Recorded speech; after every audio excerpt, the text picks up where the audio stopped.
You are watching the Neuro-Affirming Conversation Hour for outreach and support. The Humanities 101 Foundation welcomes you.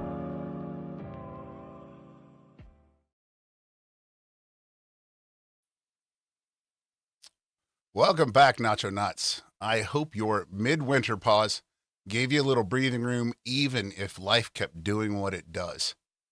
We're picking up right after Groundhog's Day, that annual little ritual where a small animal is asked to predict the mood of the season. And somehow we all nod along like this is perfectly normal. But honestly, I, as a humanities professor, love what it symbolizes. This is the hinge point of the year, the moment when the winter is still very real, yet the light has started to shift. So today, we're going to hold both truths at once. It's okay to feel a little tired, and it's okay if something in you is ready to begin again. That's the whole point of midwinter. Midwinter is strange because it's not just a weather season. It's a nervous system season. The days are short, the air's sharp, and even when we're safe and warm, something ancient in us still notices the dark. And that's part of why humans keep inventing seasons to gather right here in the middle. Not when everything is easy, but when endurance is the assignment. We light candles, we share meals, we tell stories, we sing, we trade little tokens, gifts, we make jokes, we dress up, and we mark time on purpose. In a season that can feel endless, celebration becomes a way of saying, we are still here. We are still together, and the wheel is still turning. Historically, a lot of midwinter holidays are basically community technology. In the ancient Mediterranean, winter festivals were a public promise that scarcity would not get the last word and not last forever. The Romans, they held Saturnalia, a season of feasting and generosity and other things, where normal routines loosened, people shared food and other things, and even the social order could flip for a moment. It was not only escapism. It was a collective pressure release, a way to remind everyone that dignity and belonging mattered more than hierarchy, at least for a few days. The message underneath the laughter was serious. When the world was cold, we survived by becoming warmer to one another. Classical stories from antiquity also give midwinter a mythic logic. And one of the most enduring is the story of Demeter and Persephone.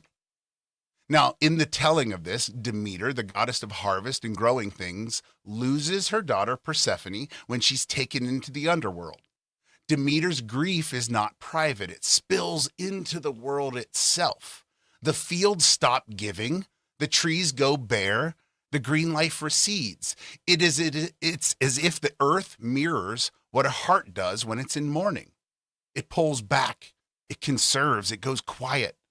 And then, after negotiation, Persephone is allowed to return, but not all the way and not forever.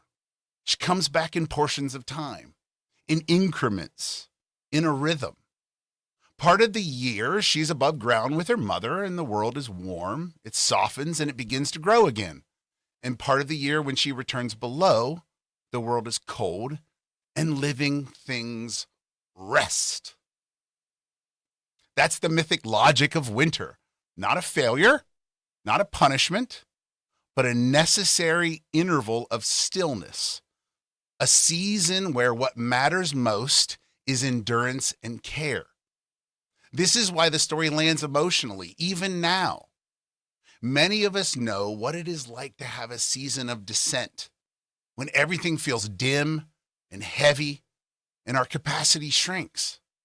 We also know what it's like to come back slowly, not with a dramatic transformation, but in small increments.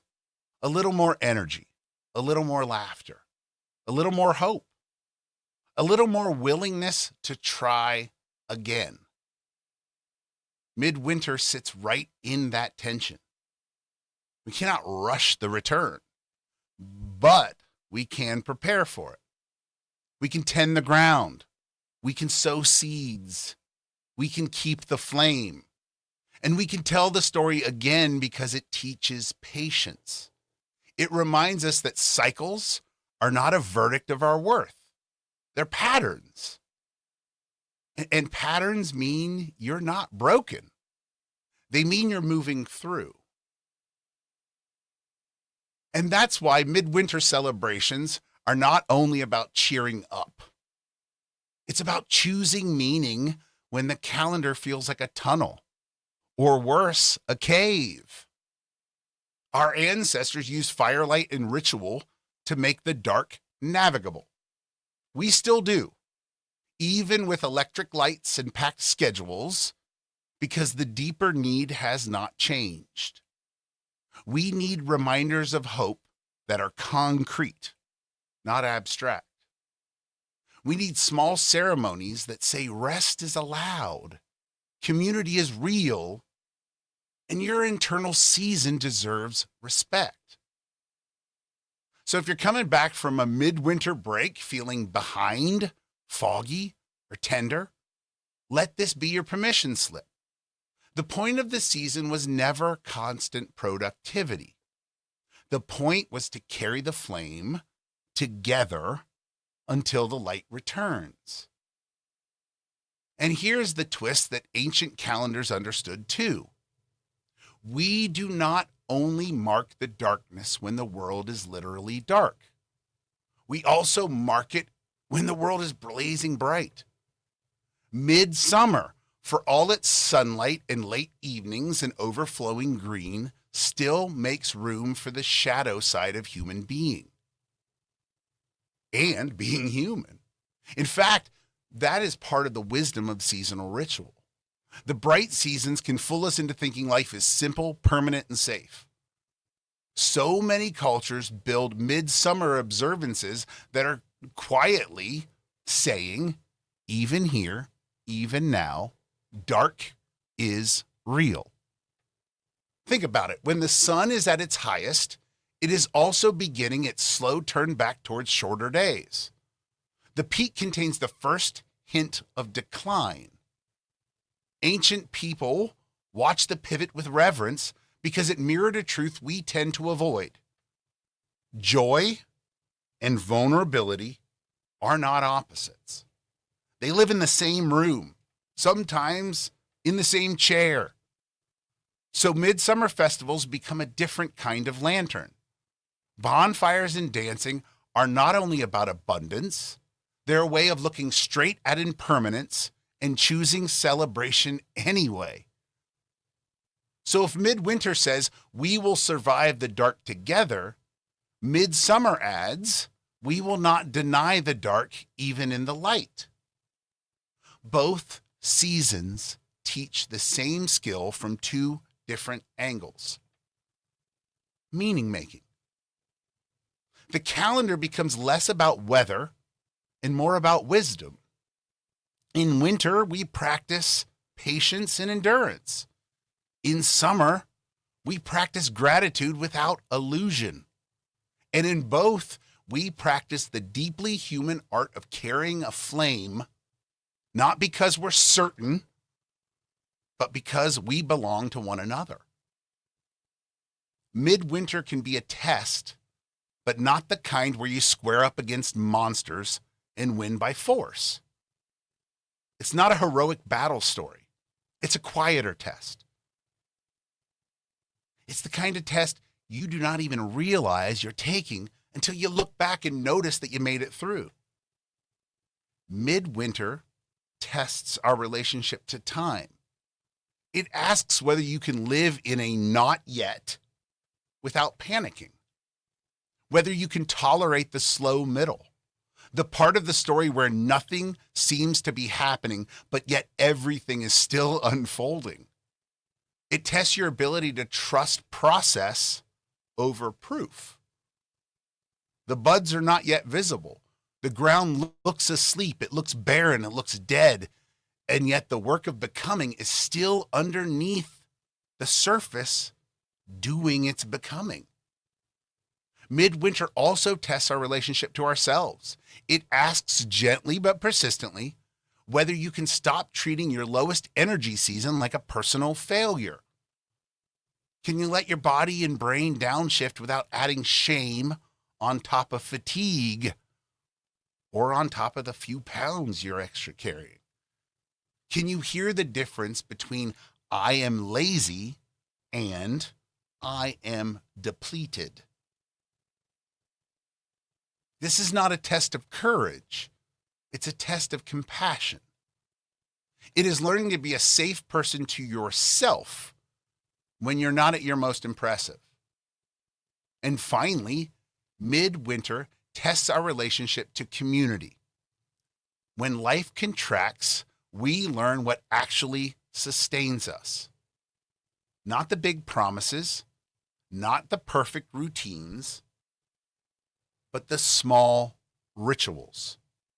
A check-in text, a shared meal, a familiar voice, a space where you don't have to perform wellness to become. In that sense, Midwinter is a truth teller. It shows us what support systems are real. And it invites us to become that kind of steady warmth for others, too. So yes, Midwinter is a test, not the fight the demons, but the keep the flame kind.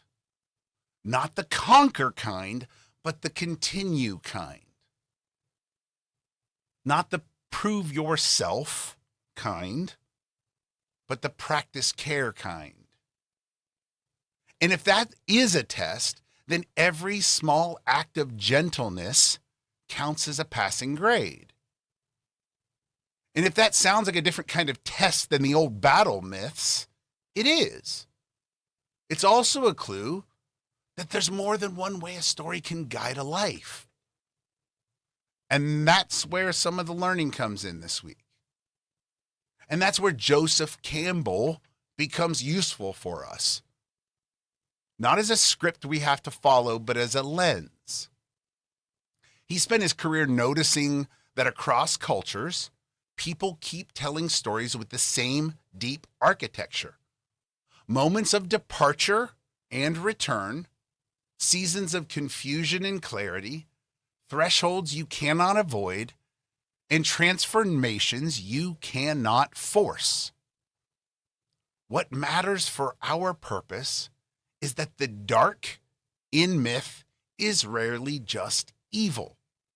In many traditions, it's the unknown, the unchosen, the place where certainty disappears and you have to live by something deeper than momentum. Darkness is the cave, the underworld, the wilderness, the long night, the abyss. It's where the story stops rewarding you with immediate feedback and starts asking a different question. Can you stay present when you do not feel powerful? Can you keep going when you do not feel like the main character? And then light is not simple victory either. It's integration. It's return with insight, with new capacity, with a more honest relationship to yourself and others. It's the moment where you do not just escape the dark, you learn what it has to teach. And in that sense, light and dark are not enemies. They're collaborators in the making of you as a human being. So when we talk about Midwinter as a test, we're talking about the part of the mythic pattern that happens inside everyday life. The season itself becomes the threshold. The quiet becomes the teacher. And the goal is not to defeat everything. The goal is to come back to yourself with more gentleness, more clarity, and more willingness to carry warmth into the world, even when the world feels cold. And to make that idea a little bit more concrete, it helps to know what Joseph Campbell actually argued. Because Campbell was a scholar of myth who noticed that these stories from different cultures shared that similar backbone. And he called this backbone the monomyth. And most people today know it as the hero's journey. You might have learned about it in high school English class. But it's not one specific tale.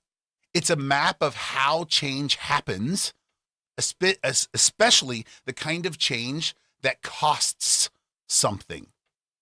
In the hero's journey, an ordinary person starts in an ordinary world. Then something happens that disrupts the familiar. And it's a call, a crisis, a question that will not leave you alone. And often there's hesitation, denial at first, because most of us do not volunteer for transformation. But eventually the hero crosses a threshold into the unknown, a new territory where old rules do not work. And this is where the story fills with tests, mentors, allies, losses, and lessons. Not because the universe is being dramatic, but because growth requires friction, fire, pressure. Somewhere in the world, and somewhere in the middle of this story, at the deepest point, this is the moment when the hero faces what feels like the hardest truth, the greatest fear, the most disorienting uncertainty. Campbell sometimes describes this as entering a cave, and it's part that resembles Midwinter. There are fewer shortcuts, less certainty, more waiting, more inner work. Think about that part in Star Wars where Luke enters the tree, the cave. It's inner work. And then if the hero keeps moving, pushes through, they find something. Insight, power, healing, wisdom, but ultimately a new way of being. And the point is not the trophy. The point is the change. Finally, the hero returns to the ordinary world, but returns differently. They bring back what Campbell calls a boon. And this is something that is meant to serve others, not just the hero's ego. They come back with knowledge that serves the better good. And that's the piece I love most. The hero's journey is not about being special.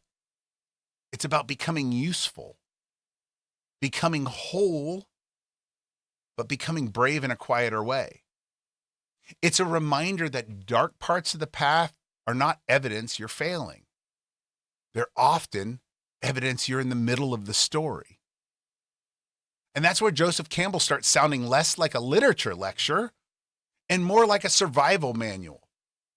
He noticed that the turning point in so many of these myths is not the moment that the hero looks confident. It's the moment that they feel stripped down, disoriented, and emptied out. But they keep going anyway.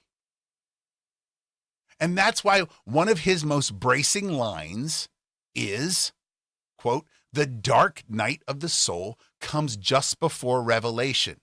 When everything is lost and all seems darkness, then comes new life and all that is needed," end quote. In other words, the dark is not always a sign you missed your chance. Sometimes it's the threshold right before something clarifies, something clicks. Not because the universe is handing out prizes, but because when the usual supports fall away, we finally see what's real. And Midwinter can feel like that. The external world is quiet. The internal world gets louder. You notice what you've been carrying. You notice what has been missing. You notice what matters. And that's the same insight behind another Campbell line, quote, "The cave you fear to enter holds the treasure you seek," end quote. And the cave is not a dragon's lair. It's the conversation you keep postponing. It's the grief you keep minimizing or ignoring. It's the boundary you keep negotiating away. The part of you that you think is too much or not enough. But as we learn also, the treasure is rarely shiny. It's usually something like self-respect, honesty, relief, or a truer kind of peace. And then Campbell pushes it even further. Quote, "It is by going down into the abyss that we recover the treasures of life," end quote. The abyss in this frame is not punishment. It's depth. It's what happens when we stop skating across the surface and finally let ourselves feel what we feel, name what is true, and accept that healing is often an inside job before it ever becomes an outside change. So if Midwinter is this test, Campbell helps us name what the test actually is. Can you stay with yourself in the dark without turning that darkness into a verdict? Can you enter the cave without shaming yourself for being afraid? Can you go down into the abyss without believing you will live there forever? Because the point is not to be fearless. The point is to be faithful to your own becoming. One small, steady step at a time. So here's the final take, Nacho Nuts. Our personal tests are rarely dramatic. They don't usually arrive with theme music and a clear villain. They arrive as a long stretch of uncertainty, a conversation we keep avoiding, a season of exhaustion, a body that needs more care than expected, a change we didn't choose, or a hope that keeps asking to be taken seriously. The abyss is not always a single moment. Sometimes it's simply the place where you can admit quietly, I cannot keep living this old way. And that admission is not failure. It's the beginning of wisdom. Overcoming in this kind of story is not about conquering the abyss, mastering it. It's about learning how to move through it without abandoning yourself. It is choosing one honest step when you cannot see 10 steps ahead. It's asking for help before you're at your breaking point. It's resting without apologizing for being human. It's setting one boundary, telling one truth, and making one small repair or returning to one steady ritual that reminds your nervous system, I'm safe enough to keep going. This is how the hero's journey looks in real life.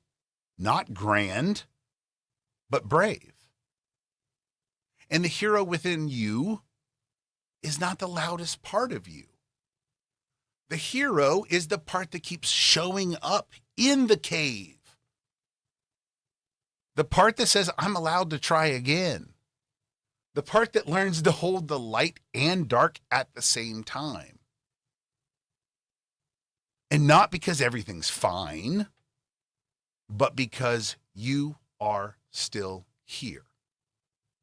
You are still becoming, and you are still worthy of warmth. So if you're in a midwinter season of your own, let this be your permission slip and your compass. Don't rush the return. Don't shame the descent. Carry the flame the way our ancestors did, with community, with ritual, with small acts of meaning that make the darkness navigable. And when you find yourself standing at the edge of the caves, afraid, uncertain, tired, remember this. The hero is not someone else. The hero is you. In the moment, you choose to keep going with gentleness. And you come back from the abyss with something that can help you and the people you love. And before we close today, again, here's your weekly participation. You can answer this question in the YouTube comments, in the podcast chat, or wherever you're listening. But this week's theme was Midwinter as personal test, not battle. But a season that asks us to keep the flame. So here's the question. What is one small flame you can carry this week? And by flame, I mean one gentle, realistic action that helps you move through your current season with care. It can be practical, emotional, spiritual, or relational. It can be tiny. It can be something like a boundary, a rest plan, a check-in with a friend, a 5-minute recess, or one honest step towards something you've been avoiding. Doesn't have to be impressive. It just has to be yours. Drop your answers in the comments. And if you have the capacity, and I hope you do, add one kind line to someone else's response. Because sometimes the flame we are carrying is simply reminding another person that they are not alone, that they're seen, that they matter. Today's episode was an invitation to see Midwinter differently, not as a slump you have to apologize for, and not as a season you have to power through, but as a very human stretch of the year that asks for endurance, gentleness, and meaning. We talked about why people across history have created midwinter rituals. And that's not because everything felt fine, but because the dark needed a lantern. Celebration in that sense is not denial. It's a way of choosing warmth on purpose. We also stepped into myth and story because myths have always been one of humanity's best tools for naming what life feels like, for describing meaning. We revisited the story of Demeter and Persephone and the wisdom it offers about cycles, descent and return, rest and renewal, seasons that move in increments. And the myth reminds us that winter is not failure, it's pattern. And pattern means you are not broken. It means you're moving through. You're working as planned. And from there, we talked about Joseph Campbell and the hero's journey, the monomyth. Not as a rigid formula, but as a lens for understanding personal change. We explored his language about the dark night, the feared cave, the abyss, and we reframed those images as everyday experiences. The hard conversation, the grief you keep shelving, the boundary you need to set, the honest moment when you realize something has to change.